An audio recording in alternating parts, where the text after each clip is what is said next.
não parar, não precipitar e não retroceder. Então dizer para esse cara, sabe quando nós vamos parar? Nunca. Nunca na sua porca vida. Né?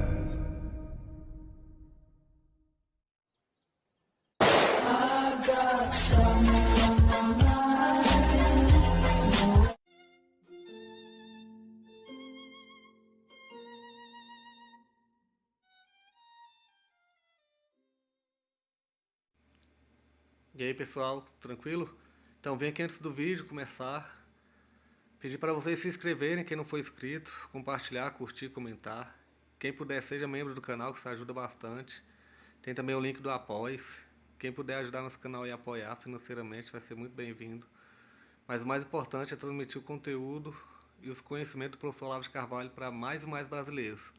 Então compartilhe e ajude aí nossa causa. Muito obrigado a todos os membros, apoiadores do canal. Fico muito feliz. Tenho certeza que a gente está no caminho certo.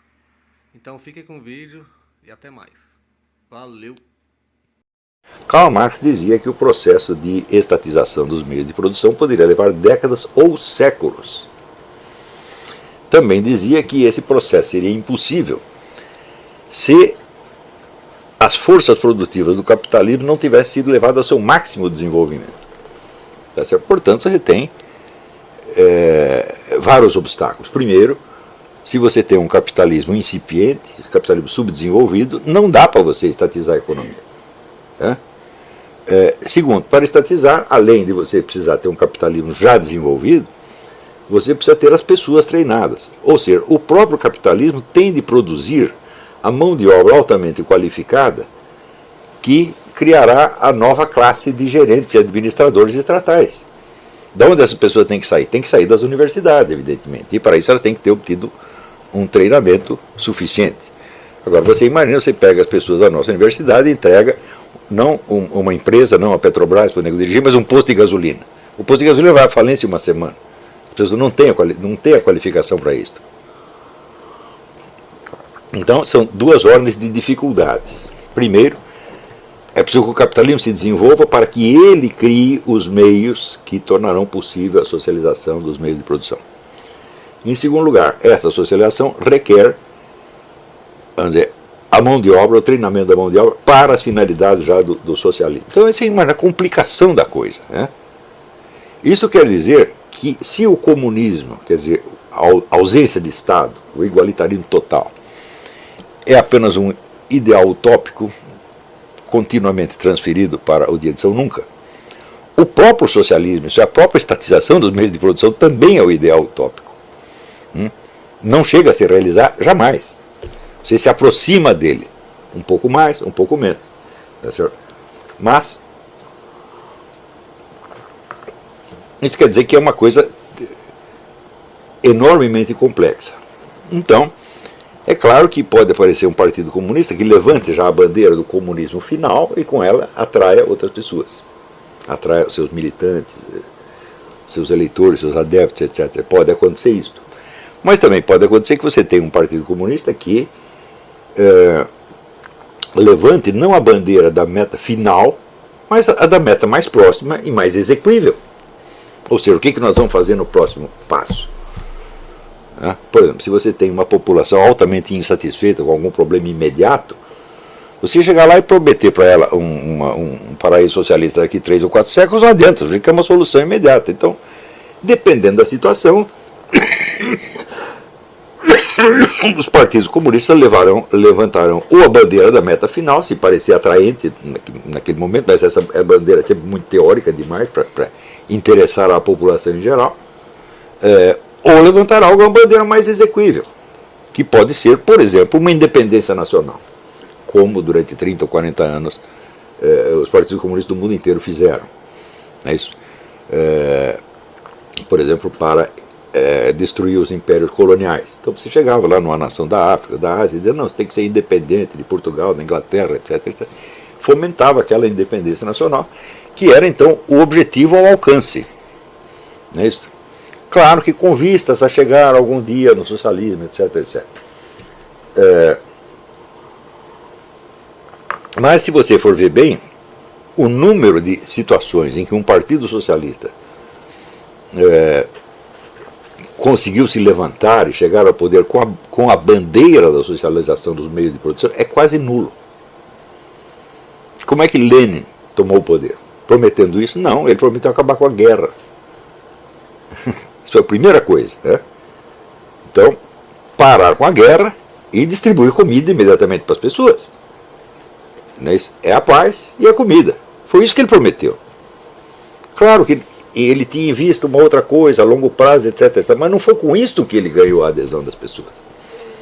Então, se você perguntar assim, quando que Lenin angariou adeptos pregando a socialização do meio de produção? Nunca.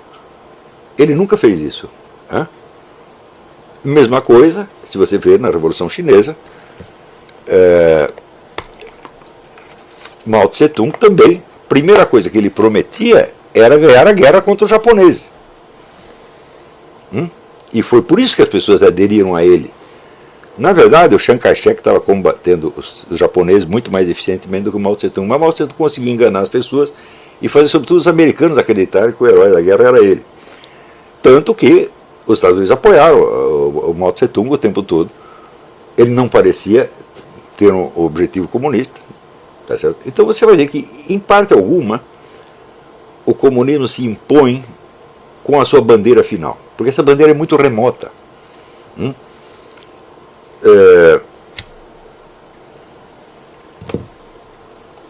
Então, no Brasil, o que aconteceu com o PT? O PT levantou a bandeira, vamos dizer, antipatrimonialista. Não é isso? Ou seja, tem os caras que são os donos do Estado, eles estão lá em cima roubando, enchendo a burra de dinheiro, tá? Tipo Fernando Collor de Mello e outros, e nós vamos acabar com essa porcaria. E vamos democratizar esse negócio. Foi isso que eles propunham no começo. Tinha um fundo socialista, evidentemente, que aparecia, vamos dizer, mais nos documentos internos do partido, mas as bandeiras que ele levantava eram muito mais antipatrimonialistas. Né? Mas, ao mesmo tempo, eu tentei explicar isso no artigo, mas acho que eu devo explicar melhor aqui. Ao mesmo tempo, qual era o instrumento de ação que eles tinham na mão? Eles não contavam com uma revolução armada, com uma insurreição. Não havia possibilidade de uma estratégia insurrecional, como usou Lenin na Rússia, ou Mao Tse-tung na China. Por quê? Porque a estratégia insurrecional só funciona quando tem uma guerra. Se não tiver a guerra, a insurreição não vai dar certo. Né? Então, se você disser, mas o exemplo de Cuba, onde eles tomaram o poder por via insurrecional, eles não tomaram o poder por via insurrecional de jeito nenhum. Né? O governo Batista foi derrubado pelos americanos, que abriram o caminho para que o Fidel Castro chegasse ao poder. Confiaram no Fidel Castro, eles mandaram o Batista sair do governo, e daí abriu a vaga e o Fidel Castro era o primeiro candidato e ele chegou lá primeiro. Não houve combate entre a Sierra Maestra e a chegada deles à Havana, simplesmente não houve combate. Trocaram 2 ou 3 tirinhos, é uma coisa, não houve insurreição alguma. Tá certo? Então, eles tomaram o poder por uma decisão americana. Isso foi o que aconteceu em Cuba. Então, foi uma revolução. A revolução é um símbolo, a palavra símbolo. Né? Então, se você perguntar aonde que os comunistas tomaram o poder por via insurrecional, partindo de uma situação de paz e ordem, quer dizer, que você tem uma ordem social, os comunistas fazem uma revolução, derrubam a ordem social e tomam o poder. Nunca aconteceu. Em todo lugar, houve uma guerra que cria uma vacância, um vácuo de poder, tá certo? Ou há uma circunstância externa, onde o poder externo intervém, como aconteceu em Cuba, e ele derruba o governo para você, tá certo? E daí o sujeito que está lá na Serra Maestra toma o poder, sem obstáculo, tá certo? Arrombando uma porta aberta. Sempre foi assim. Mas, na nossa mente, vamos dizer, o símbolo revolução, ou insurreição, tá certo? É ter um poder muito grande. Não é isso? E,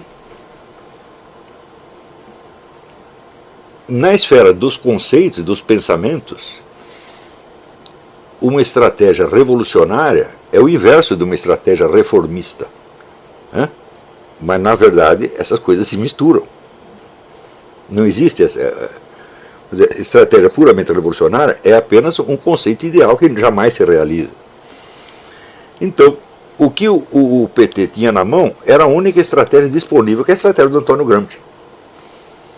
Não é isso? Então, Em 1956, quando Khrushchev fez o seu famoso discurso pedindo a coexistência pacífica entre a União Soviética e as potências ocidentais, então, claro que os meios de acesso ao poder tinham que ser meios pacíficos. Não é isso? A não ser que houvesse alguma situação especial, como houve em Cuba.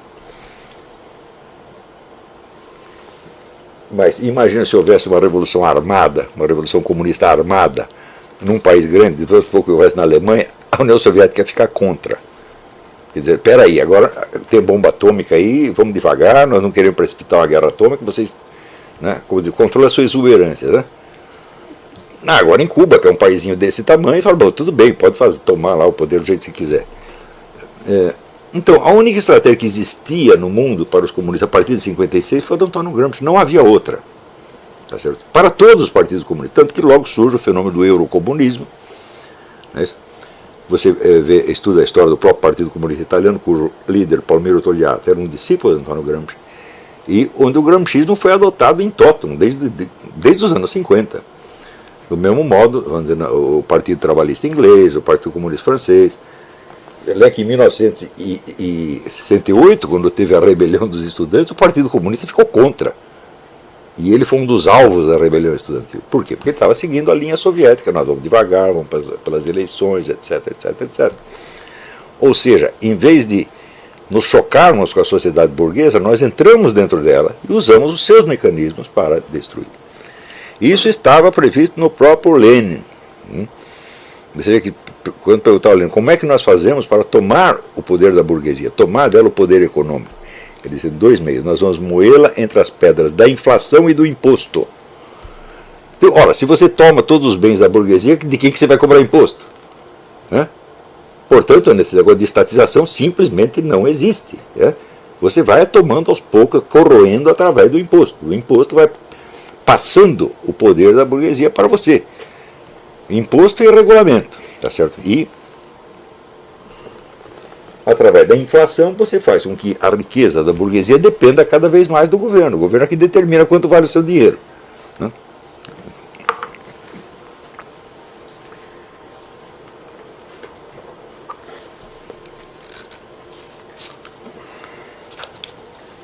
Então, aconteceu uma coisa que ninguém havia previsto, que era o seguinte: adotando a estratégia gramsciana, o PT e outros partidos de esquerda foram gradativamente se apropriando do Estado, primeiro todo o funcionalismo público e depois de uma série de órgãos que orbitam em torno do Estado, ONGs, né, os partidos políticos, mídia, etc, etc, etc. Nós sempre sabemos que a mídia brasileira é dependendo do Estado, sem anúncio do Estado, os jornais vão à falência. Então, o PT foi controlando tudo isso, tá certo? Ora, e de repente, então aconteceu o quê? Antes você tinha, vamos dizer, os donos do poder, que eram os donos do Estado. De repente, o PT era o dono do Estado. Ele não tinha previsto isto. Então, o Raimundo Fauro chamava isso do estamento burocrático. Né? Que são os caras que têm a burocracia a seu serviço. E, de repente, você tem um partido político que se apropriou do Estado. Então, agora, ele é o estamento burocrático. Então, ele se tornou, por assim dizer, a parte mais reacionária da sociedade. A parte que resiste às mudanças democráticas, embora falando em nome delas. Então, ele tem, evidentemente, ele tem que impor a censura, eliminar as oposições, etc, etc. Então, o PT, por adotar a estratégia gramsciana, se transforma num partido patrimonialista, sem perceber que era isso que estava acontecendo, e que ele teria que pagar pelas consequências disso. Está entendendo?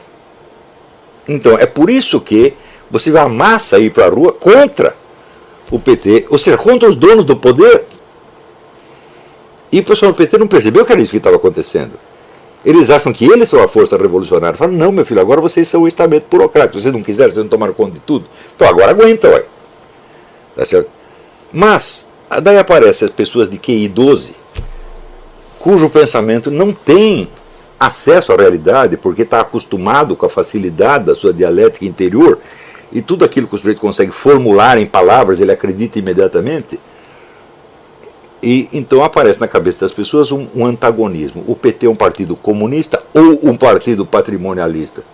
Olha, não, ele é um partido patrimonialista porque ele é um partido comunista. Por que a estratégia comunista o colocou nesta posição? É? Portanto, não há contradição, não há essa... Há uma contradição na esfera teórica, mas na prática uma coisa produziu a outra e produzirá necessariamente onde quer que se aplique a estratégia gramsciana com sucesso. O Brasil é o caso de maior sucesso da estratégia gramsciana e por isso mesmo também é a história do seu maior fracasso. Porque você vê, o Raimundo Fauro foi um dos fundadores do PT, ele era o padrinho do PT, só que ele morreu em 2003, né, poucos meses depois do Lula tomar posse. Então ele não viu o desenvolvimento das coisas. Se ele estivesse vivo, ele talvez tivesse advertido os caras, falou, vocês estão tomando conta de tudo, vocês veem que esse negócio de Antônio Gramsci aí, vocês vão tomar conta de tudo e vocês vão ir ao estamento burocrático. É? E daí você se tornará o obstáculo ao desenvolvimento. Não é porque você queira, é porque isso é fatal. Você virou dono de tudo, controlador de tudo, então você não pode deixar que nada aconteça fora dos seus interesses, dos seus planos. Né? Em segundo lugar, você veja que em qualquer circunstância, o objetivo de uma revolução, de um partido revolucionário, se divide em duas etapas. Primeiro, conquistar o poder. E segundo, criar a sociedade tal como ele imaginou. Ele não pode criar a sociedade sem ter o poder primeiro. Então isso quer dizer que o objetivo número 1 é a conquista do poder. Se pudesse ir por um meio armado, como foi na Rússia, então você mata os seus adversários. Claro que não mata do dia para a noite, porque teve uma guerra que continuou por muitos anos. É isso. E durante o tempo que dura essa guerra, você não está fazendo o que você quer, você está apenas impedindo que o adversário te impeça. Portanto, todas as reformas maravilhosas que você quer vai ter que ficar para o dia seguinte. Ou então você vai ter que tomar por via eleitoral democrática, que vai levar mais tempo ainda. E o processo de acumulação de poder pela via democrática é muito mais complexo. Porque tem que ser por infiltração, ocupação de espaço, é um processo progressivo e lento, que só funciona se for quase secreto. Tem que ser discreto, a pessoa não pode falar muito.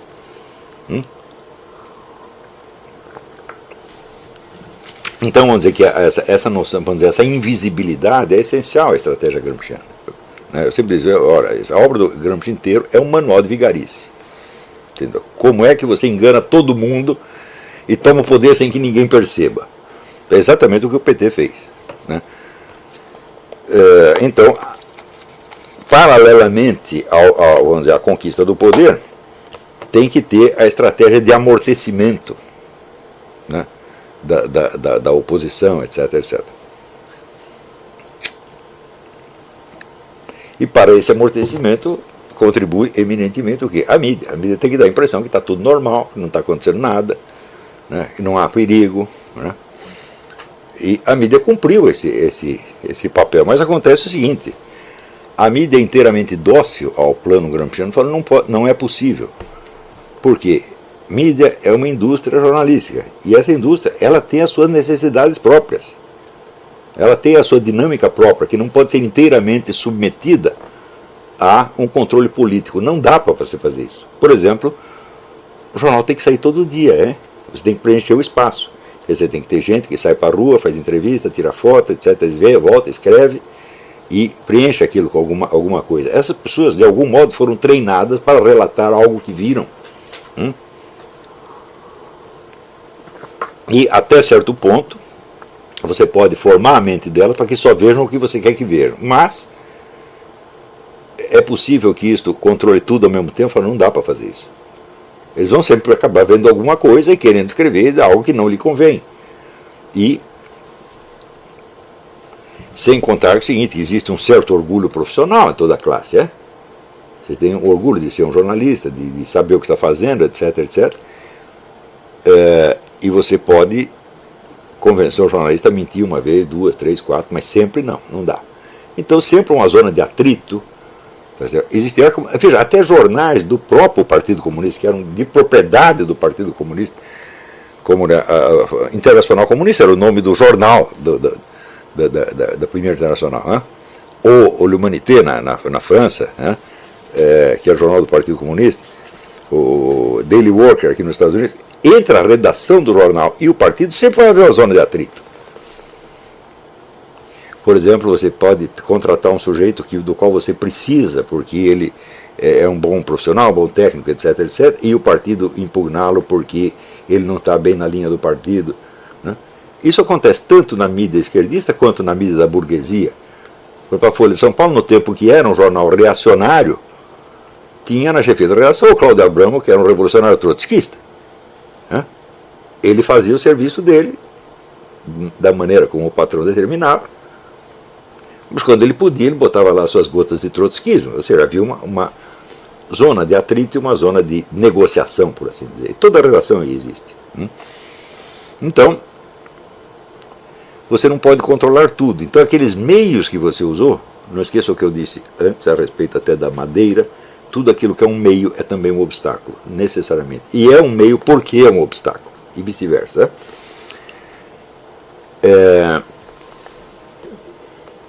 Então, vamos dizer, a mídia serviu bem a essa ascensão do PT no sentido negativo, no sentido da ocultação, no sentido de não contar certas coisas. Mas não necessariamente no sentido positivo de sempre aprovar e aplaudir. Não é possível, né? Porque você tem também interesses objetivos da mídia, né? Que podem ser violados pela política partidária. Então essa zona de atrito foi crescendo até um certo ponto. Não cresceu o suficiente para que a mídia se tornasse anticomunista, não. Mas se tornou até certo ponto antipetista. Sobretudo quando começaram a estourar as denúncias de corrupção. Né?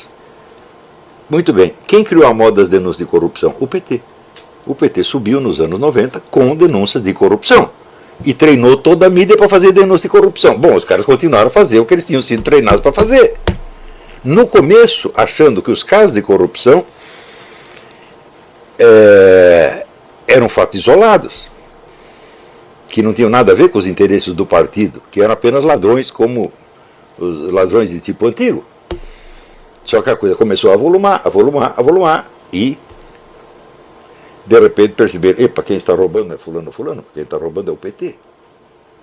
Não é isso? Então, tudo isso era inevitável porque, na medida em que você se apropria do Estado, mediante a ocupação de espaços, muito bem, se fosse num outro país, apropriar-se do Estado lhe daria um poder tão grande que seria incontrolável. Como aqui nos Estados Unidos, se você se apropriar de tudo, de todos os aparelhos do Estado, ele acho que não vai poder ser derrubado jamais.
Chegamos a mais um final de uma aula, de um vídeo.